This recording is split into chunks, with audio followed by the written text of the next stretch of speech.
In the 25 years we've been conducting this program, the question we continue to ask ourselves is, can one day make a difference? Having personally organized this program for over 10 years, I'm in the fortunate position of seeing the tangible impact that this experience has on the people we bring, the students, the teachers, law enforcement, Minnesota National Guard, and other members of our community who join us for this day.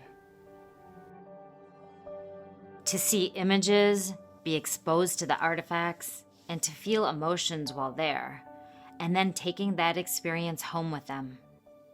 In a way, this trip is representative of the culmination of all the work we do, year-round, in support of Holocaust education with our Jewish and non-Jewish communities.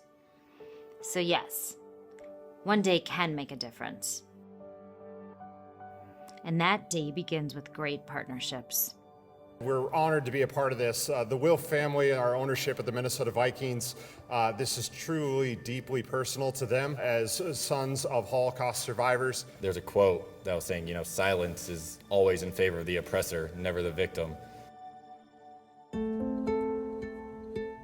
Unfortunately, there's not a lot of opportunity in our standards currently in Minnesota to teach the Holocaust, to see historical artifacts and experience something that I can't give them in the classroom. The spectrum for me really is represented by, I think, a decline in people's understanding and knowledge, just basic knowledge of the Holocaust. And the fact that so many of my students have experiences as refugees, but then some of the differences even of understanding Judaism as a faith is something that some of my students have never learned about. I brought a course, senior seminar in sociology. So these are all graduating seniors that have sociology and urban studies degrees. And so to have them culminate their time at Augsburg with such a momentous experience really is a gift for them.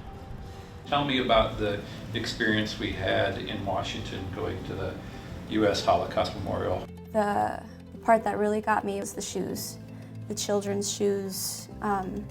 And for me, that's kind of the moment where all of my education showing me that this is people turned into the identity of the people.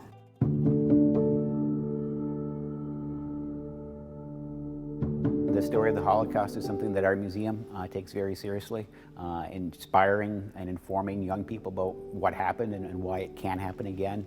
One of the approaches that we're currently taking in partnership with JCRC is to explore that experience through the eyes of liberators of the concentration camps. It's a great impact. It's an eye-opening opportunities that we provide in everything we do. We have 11,000 plus soldiers and airmen in the Minnesota National Guard, and our goal is to reach every one of them.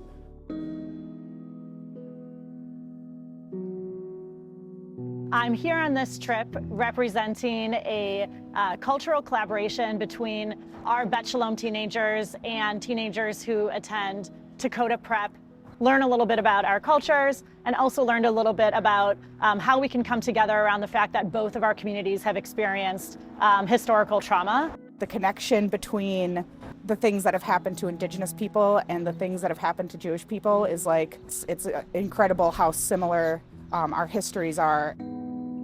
Thankful to have this experience. I think it's important, particularly making sure that the university is present and supportive in these conversations around really important topics. Studies that came out in recent years showing a stark number, very sad number of college students today who know what the Holocaust is, and an even stranger number who don't believe it actually happened.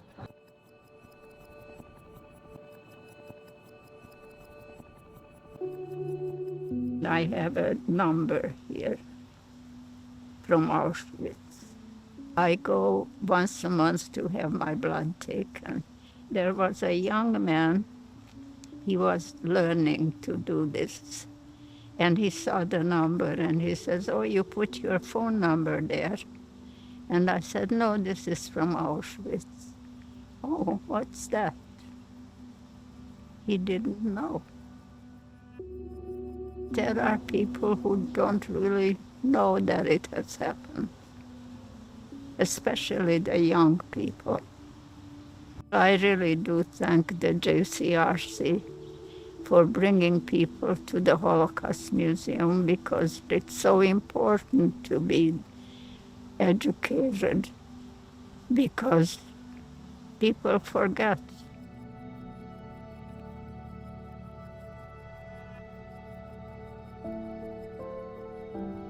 The JCRC has led over 5,000 people to the United States Holocaust Memorial Museum with a commitment to educate, understand, and to confront hatred and bigotry. One thing we cannot change is the passage of time. And as this fact slowly silences the voices that we have relied on to tell firsthand the stories and experiences that have educated and inspired us. With that, the JCRC will continue its dedication and commitment to ensure that the history and lessons of the Shoah are shared with the next generations. With all of our Holocaust educational efforts that have been put forward through the years, we believe one day can make a difference.